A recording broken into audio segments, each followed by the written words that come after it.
Hi, PRS healthy cooking ಸ್ವಾಗತ. ಇವತ್ತಿನ recipe ತರಕಾರಿ ಮತ್ತು ತೊಗರಿಬೇಳೆ ಹಾಕಿಬಿಟ್ಟು ಹುಳಿ ಮಾಡೋದು ಅಥವಾ ಸಾಂಬಾರು ಮಾಡೋದು ಹೇಗೆ ಅಂತ ಹೇಳ್ಕೊಡ್ತಾ ಇದ್ದೀನಿ. ಇದು ಸಿಂಪಲ್ ಸಾಂಬಾರು. ಯಾರಾದರೂ ಗೆಸ್ಟ್ ಬರಲಿ ಅಥವಾ ಮನೇಲಿ ಯಾರಾದರೂ ಏನಾದರೂ ಕೆಲಸ ಜಾಸ್ತಿ ಇದ್ದಾಗ ಏನು ಸಾಂಬಾರಪ್ಪ ಮಾಡೋದು ಅಂತ ಬೇಗ ಆಗೋಗಿರೋ ರೆಸಿಪಿ ಇದು. ತುಂಬ ಅಂದರೆ ತುಂಬಾ ಬೇಗ ಆಗೋಗುತ್ತೆ ಸಾಂಬಾರಿದು. ತರಕಾರಿ ಬೇಳೆ ಸಾಂಬಾರು. ಅದಕ್ಕೆ ಇದಕ್ಕೆ ಬೇಕಾಗಿರೋಂಥ ಐಟಮ್ಸು ಎಲ್ಲ ಇಟ್ಟಿದ್ದೀನಿ. ಹೇಗೆ ಮಾಡೋದು ಅಂತ ಹೇಳ್ಕೊಡ್ತೀನಿ, ನೋಡ್ಕೊಳ್ಳಿ ಐಟಮ್ಸ್ನ. ಬೀನ್ಸು 2ರಿಂದ 3 ಟೊಮೊಟೊ, ಬದನೆಕಾಯಿ ನಾನು ಬದನೆಕಾಯಿ ಒಂದೇ ಹಾಕ್ಕೊಂಡಿದ್ದೀನಿ, ಆಲೂಗಡ್ಡೆ ಒಂದೇ ಹಾಕ್ಕೊಂಡಿದ್ದೀನಿ. ನೀವು ನವ್ಕೋಲಿದ್ರೆ ಹಾಕ್ಕೋಬೋದು, ಕ್ಯಾರೆಟ್ ಇದ್ರೇ ಹಾಕ್ಕೋಬೋದು. ಕ್ಯಾರೆಟ್ ಜಾಸ್ತಿ ಹಾಕಿದ್ರೆ ಸಾಂಬಾರು ಸ್ವಲ್ಪ ಸ್ವೀಟ್ ಬರುತ್ತೆ ಅಂತ ನಾನು ಕ್ಯಾರೆಟ್ ತೋರಿಸ್ತಾ ಇಲ್ಲ. ನೀವು ಹಾಕ್ಕೋಬೇಕಂದ್ರೆ ನವ್ಕೋಲು ಹಾಕ್ಕೊಳ್ಳಿ. ಬೇರೆ ಏನೇ ತರಕಾರಿ, ಏನೇ ವೆಜಿಟೇಬಲ್ಸ್, ಚಿಕ್ಕಡಿಕಾಯಿ, ಗೋರಿಕಾಯಿ, ಏನು ವೆಜಿಟೇಬಲ್ಸ್ ಇದ್ರೂ ಹಾಕ್ಕೋಬೋದು. ನಾನಿಲ್ಲಿ 3 ತರಕಾರಿ ಮಾತ್ರ ತೋರಿಸ್ತಾ ಇದ್ದೀನಿ. ಬೀನ್ಸು, ಬದನೆಕಾಯಿ, ಆಲೂಗಡ್ಡೆ. ನೀವೇನು ತರಕಾರಿ ಇದ್ರೂ ಹಾಕ್ಕೊಳ್ಳಿ.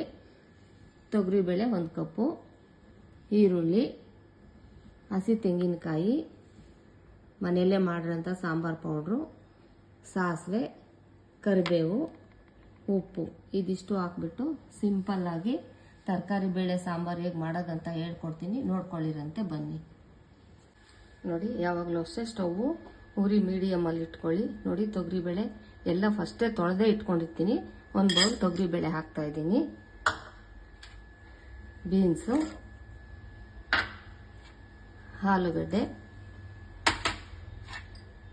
ಬದನೆಕಾಯಿ, ಟೊಮೊಟೊ 2ರಿಂದ 3. ನಮ್ಮ ಮನೇಲಿ ಜನ ಕಡಿಮೆ ಇರೋದ್ರಿಂದ ಸ್ವಲ್ಪನೇ ಹಾಕ್ತಾ ಇದ್ದೀನಿ. ನಿಮ್ಮ ಮನೇಲಿ ಜನ ಜಾಸ್ತಿ ಇದ್ರೆ 2 ಹಾಕ್ಕೊಳ್ಳಿ, 3 ಹಾಕ್ಕೊಳ್ಳಿ. ಎಷ್ಟು ಜನ ಇದ್ರೆ ಅಷ್ಟು. ಬದನೆಕಾಯಿ ಅಷ್ಟೇ, ಆಲೂಗಡ್ಡೆ ಅಷ್ಟೇ, ಬೀನ್ಸು ಅಷ್ಟೇ. ಜನ ಎಷ್ಟಿದ್ರೆ ಅಷ್ಟು ಜಾಸ್ತಿ ಹಾಕ್ಕೊಳ್ಳಿ. ನೋಡಿ, ನಾನು ಅಂದಾದ್ಮೇಲೆ ಉಪ್ಪು ಹಾಕ್ತಾ ಇದ್ದೀನಿ. ನೀವು ಸ್ಪೂನಲ್ಲಿ ಹಾಕ್ಕೊಂಡ್ಬಿಟ್ಟು ನೀರು ಅಷ್ಟೇ ಅಂದಾದ್ಮೇಲೆ ಹಾಕ್ತಾ ಇದ್ದೀನಿ. 1 ವಿಜಲ್ ಅಥವಾ 2 ವಿಜಲ್ ಕೂಗಿಸ್ಕೊಂಡ್ಬಿಡಿ. ಉಪ್ಪು ಹಾಕ್ಬಿಟ್ಟು 2 ವಿಜಲ್ ಕೂಗಿಸ್ಕೊಂಡ್ಬಿಡಿ. ನೋಡಿ, ಮಿಕ್ಸಿ ಜಾರ್ಗೆ ಹಸಿದು ತೆಂಗಿನಕಾಯಿ ಹಾಕ್ತಾ ಇದ್ದೀನಿ. ಸಾಂಬಾರು ಪೌಡ್ರು ಮನೆಯಲ್ಲೇ ಮಾಡೋದು ಇದು. 1ರಿಂದ 2 ಸ್ಪೂನ್ ಹಾಕ್ಕೋತಾ ಇದ್ದೀನಿ. ನೀವೇನಾದ್ರು ಮಕ್ಳಿಗೆ ಇಟ್ಟಿದ್ರೆ ಖಾರ ಕಡಿಮೆ ಬೇಕಂದ್ರೆ ಸ್ವಲ್ಪ ಖಾರ ಕಡಿಮೆನೇ ಹಾಕ್ಕೊಳ್ಳಿ. ನಾನಿಲ್ಲಿ 1-2 ಸ್ಪೂನ್ ಹಾಕ್ತಾ ಇದ್ದೀನಿ. ನೋಡಿ, ಇಲ್ಲಿ ಬಾಣಲೆಯಲ್ಲಿ 1 ಈರುಳ್ಳಿ ರುಬ್ಬಕ್ಕೆ ಹಾಕ್ಕೊಂಡಿದ್ದೀನಿ. ಖಾರದ ಜೊತೆಗೇ ಇದನ್ನು ಸ್ವಲ್ಪ ಚೆನ್ನಾಗಿ ಬ್ರೌನ್ ಕಲರ್ ಬರೋವರೆಗೂ 1ರಿಂದ 2 ಸ್ಪೂನ್ ಎಣ್ಣೆ ಹಾಕ್ಕೊಂಡು ಚೆನ್ನಾಗಿ ಫ್ರೈ ಮಾಡ್ಕೊಳ್ಳೋಣ.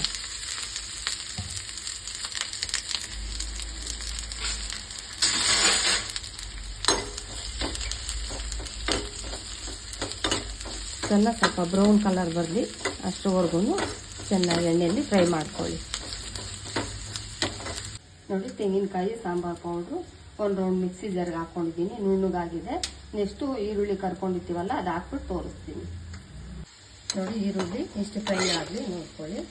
ಈರುಳ್ಳಿ ಇಷ್ಟು ಫ್ರೈ ಆಗಿದ ತಕ್ಷಣ ರುಬ್ಕೊಳಕ್ಕೆ ಹಾಕೊಳ್ಳೋಣ. ನೋಡಿ, ಈರುಳ್ಳಿ ಚೆನ್ನಾಗಿ ಫ್ರೈ ಆಗಿರೋದು ಇದಕ್ಕೇನೆ ಮಿಕ್ಸ್ ಮಾಡಿಕೊಂಡು ನುಣ್ಣು ಪೇಸ್ಟ್ ಥರ ರುಬ್ಕೊಂಡ್ಬಿಡಿ. ಚೆನ್ನಾಗಿ ನೋಡಿ ಎಷ್ಟು ನುಣ್ಣಗಾಗಿದೆ ಖಾರ. ನೀವು ಇದೇ ಅದಕ್ಕೆ ಪೇಸ್ಟ್ ಥರ ಈ ಥರ ಖಾರ ನುಣ್ಣಗೆ ರುಬ್ಕೊಂಡ್ಬಿಡಿ. ತರಕಾರಿ ಬೇಳೆ ಸಾಂಬಾರಿಗೆ ಇಷ್ಟೇ ಹಾಕಿದ್ರೆ ಹಳ್ಳಿಗಳ ಕಡೆ ಯಾವ ಥರ ಟೇಸ್ಟ್ ಬರುತ್ತೆ ಅದೇ ಥರ ಟೇಸ್ಟ್ ಬರುತ್ತೆ ರೀ. ಮಾಡ್ಕೊಂಡು ತಿಂದ್ಬಿಟ್ಟು ನೋಡಿ, ಸೂಪರಾಗಿರುತ್ತೆ. ಇಷ್ಟೇ ಹಾಕ್ಕೊಳ್ಳಿ, ಬೇರೆ ಏನೂ ಹಾಕ್ಕೊಳಕ್ಕೆ ಹೋಗ್ಬೇಡಿ. ತರಕಾರಿ ಬೇಳೆ ಸಾಂಬಾರಿಗೆ ಈಸಿಯಾಗೂ ಇರುತ್ತೆ, ಟೇಸ್ಟಿಯಾಗೂ ಇರುತ್ತೆ. ಇಷ್ಟಾದರೂ ರುಬ್ಕೊಂಡ್ಬಿಡಿ ಖಾರನ. ನೋಡಿ, 2 ವಿಜಲ್ ಕೂಗಿಸ್ಕೊಂಡ್ಬಿಟ್ಟಿದ್ದೀನಿ. ಟೊಮೊಟೊ, ಆಲೂಗಡ್ಡೆ, ಬದನೆಕಾಯಿ, ಬೀನ್ಸು ಎಲ್ಲ ಬೆಂದೋಗಿದ್ದಾವೆ. ಟೊಮೊಟೊ ಸಪ್ರೇಟಾಗಿ ಎತ್ಕೊಂಡ್ಬಿಟ್ಟು 1 ರೌಂಡ್ ಮಿಕ್ಸಿಗೆ ಹಾಕ್ಕೊಂಬೇಡಿ. ನಾನು ನೋಡಿ ಎತ್ಕೋತಾ ಇದ್ದೀನಿ ಸಪ್ರೇಟಾಗಿ. ಟೊಮೊಟೊ 1 ರೌಂಡು ಮಿಕ್ಸಿಗೆ ಹಾಕ್ಕೊಂಬಿಡೋಣ. ನೋಡಿ, 2 ಕುಕ್ಕರ್ಗೆ ಚೆನ್ನಾಗಿ ಬೆಂದಿದೆ. ಇದು ಖಾರ ತಿರುಗಿಕೊಂಡಿದ್ದೀನಲ್ಲ, ಇದನ್ನು ಇದಕ್ಕೆ ಮಿಕ್ಸ್ ಮಾಡ್ಕೊಂಬಿಡಿ. ಸ್ವಲ್ಪ ನೀರು ಹಾಕ್ಕೊಂಡು ತಿರುಗಿಸ್ಕೊಡಿ. ಚೆನ್ನಾಗಿ ತಿರುಗಿಸ್ಕೊಂಡು ಮಿಕ್ಸ್ ಮಾಡ್ಕೊಂಡು ಹಾಕ್ಕೊಂಬಿಡಿ. ತಿರುಗಿಸ್ಬಿಟ್ಟು ಲಾಸ್ಟಲ್ಲಿ ಒಗ್ಗರಣೆಗೆ ಹಾಕೊಂಡ್ಬಿಡೋಣ. ನೋಡಿ, ಟೊಮೊಟೊ ಬೇಯಿಸಿದ್ದೀನಲ್ವ, ಎಲ್ಲ 1 ರೌಂಡು ಮಿಕ್ಸಿಗೆ ಹಾಕ್ಕೊಂಬಿಡಿ ಲಾಸ್ಟಲ್ಲಿ. ಯಾಕಂದರೆ ಓಲ್ಡ್ ಮಾಡಿ ಹಾಕಿದ್ರೆ ಎಲ್ಲ ತಿನ್ನೋವಾಗ ತೆಗೆದು ಸೈಡ್ಗೆ ಇಟ್ಬಿಡ್ತಾರೆ ಅಂದ್ಬಿಟ್ಟು ಈ ಥರ ತೋರಿಸ್ತಾ ಇರೋದು ನಾನು. ಸುಮ್ಮನೆ 1 ರೌಂಡ್ ಹಾಕ್ಕೊಂಬಿಟ್ರೆ ತೆಗ್ದಿಕ್ಕೋದು ಸಿಚುವೇಶನ್ನೇ ಬರಲ್ಲ, ಅದಕ್ಕೆ ಒಂದು ರೌಂಡ್ ಹಾಕೊಂಡ್ಬಿಡೋಣ ಮಿಕ್ಸಿಲಿ.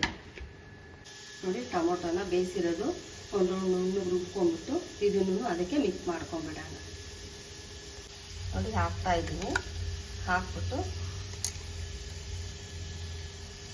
ಚೆನ್ನಾಗಿ ಒಂದು ರೌಂಡ್ ತಿರುಗಿಸ್ಕೊಂಡ್ಬಿಡಿ. ನೋಡಿ ಖಾರ ಎಲ್ಲ ತಿರುವಾಕ್ಬಿಟ್ಮೇಲೆ ಲಾಸ್ಟಲ್ಲಿ ಒಗ್ಗರಣೆಗೆ ಇಟ್ಕೊಂಡಿದ್ದೀನಿ. ಸಾಂಬಾರಿಗೇನು ಆಯಿಲ್ ಜಾಸ್ತಿ ಹಾಕೊಳ್ಳೋಕೆ ಹೋಗಬೇಡಿ.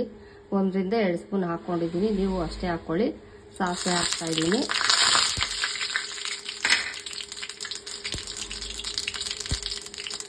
ಸಾಸಿವೆ ಚಿಕ್ಲಿದ ತಕ್ಷಣ ಈರುಳ್ಳಿ ಸ್ವಲ್ಪ ಜಾಸ್ತಿನೇ ಹಾಕ್ಕೊಳ್ಳಿ ಒಗ್ಗರಣೆಗೆ, ಸಾಂಬಾರು ತುಂಬ ಚೆನ್ನಾಗಿರುತ್ತೆ. ನೋಡಿ ನಾನು ಇಷ್ಟು ಈರುಳ್ಳಿನೂ ಹಾಕ್ತಾ ಇದ್ದೀನಿ ಒಗ್ಗರಣೆಗೆ. ಚೆನ್ನಾಗಿ ಫ್ರೈ ಮಾಡ್ಕೊಂಬಿಡಿ. ಸ್ವಲ್ಪ ಬ್ರೌನ್ ಕಲರೇ ಬರಲಿ ಒಗ್ಗರಣೆಗೂ.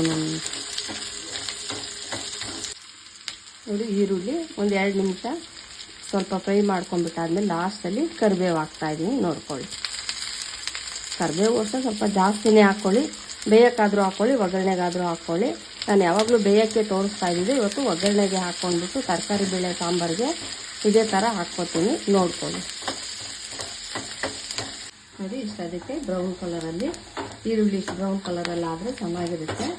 ನೋಡಿ ನೀವು ಇಷ್ಟೇ ಬೇಯಿಸ್ಕೊಂಡ್ಬಿಟ್ಟು ಇದನ್ನು ಸಾಂಬಾರೊಳಗೆ ಹಾಕೊಂಡ್ಬಿಡೋಣ. ನೋಡಿ ಎಲ್ಲ ಹಾಕ್ತಾ ಇದ್ದೀನಿ. ಹಾಕ್ಬಿಟ್ಟು ಕುದಿಸ್ಕೊಂಡ್ಬಿಡೋಣ ಚೆನ್ನಾಗಿ. ಒಗ್ಗರಣೆಗೆ ಹಾಕಾಯ್ತಲ್ವ, ಚೆನ್ನಾಗಿ ಕುದಿಯೋಕೆ ಇಟ್ಬಿಡೋಣ. ನೋಡಿ ಒಗ್ಗರಣೆಗೆ ಹಾಕಿದ್ಮೇಲೆ ಚೆನ್ನಾಗಿ ಕುದೀತಾ ಇದೆ ಸಾಂಬಾರು. ಈ ಥರ ಕುದಿಸ್ಕೊಂಡ್ಬಿಟ್ಟು ಸ್ಟವ್ ಆಫ್ ಮಾಡ್ಕೊಳ್ಳಿ. ನೋಡಿ ಬಿಸಿ ಬಿಸಿ ತರಕಾರಿ ಬೇಳೆ ಸಾಂಬಾರು ರೆಡಿಯಾಗಿದೆ. ನೀವೇನು ತರಕಾರಿ ಬೇಕಾದರೂ ಹಾಕ್ಕೋಬೋದು. ನಾನಿಲ್ಲಿ ಬರೀ ಆಲೂಗಡ್ಡೆ, ಟೊಮೊಟೊ, ಬೀನ್ಸು, ಬದನೆಕಾಯಿ ಮಾತ್ರ ಹಾಕಿ ಸಾಂಬಾರು ಸಿಂಪಲ್ ರೆಸಿಪಿ. ಯಾರಾದರೂ ಬಂದರೆ ಸಡನ್ನಾಗಿ ಯಾರೋ ಒಂದಿಬ್ರು ಗೆಸ್ಟ್ ಬಂದ್ರಂದರೆ ಈಸಿಯಾಗಿ ಆಗೋ ರೆಸಿಪಿ ಅಂದರೆ ತರಕಾರಿ ಬೇಳೆ ಸಾಂಬಾರು. ಬರೀ ಬೇಳೆ ಸಾಂಬಾರು ಮಾಡಿದ್ರೇನು ಬಂದವ್ರಿಗೆ ಚೆನ್ನಾಗಿರಲ್ಲ, ಅಥವಾ ಮನೆಗಳಲ್ಲೂ ಅಷ್ಟೇ ಯಾವತ್ತೋ ಒಂದು ದಿವಸ ಮಾಡ್ಕೋಬೋದು. ತರಕಾರಿ ಬೇಳೆ ಸಾಂಬಾರು ಅಂದರೆ ತುಂಬ ಚೆನ್ನಾಗೂ ಇರುತ್ತೆ. ಈ ಥರ ಮಾಡ್ಕೊಂಡು ಒಂದ್ಸಲ ತಿಂದ್ಬಿಟ್ಟು ನೀವು ಟೇಸ್ಟ್ ಮಾಡ್ಕೊಂಡು ನೋಡಿಬಿಟ್ಟು ಹೇಗಿತ್ತು ಅಂತ ಹೇಳಿ ಲೈಕ್ ಮಾಡಿ, ಶೇರ್ ಮಾಡಿ, ಸಬ್ಸ್ಕ್ರೈಬ್ ಆಗೋದು ಮರಿಬೇಡಿ. ಸಬ್ಸ್ಕ್ರೈಬ್ ಆಗಿ ಸಪೋರ್ಟ್ ಮಾಡಿ.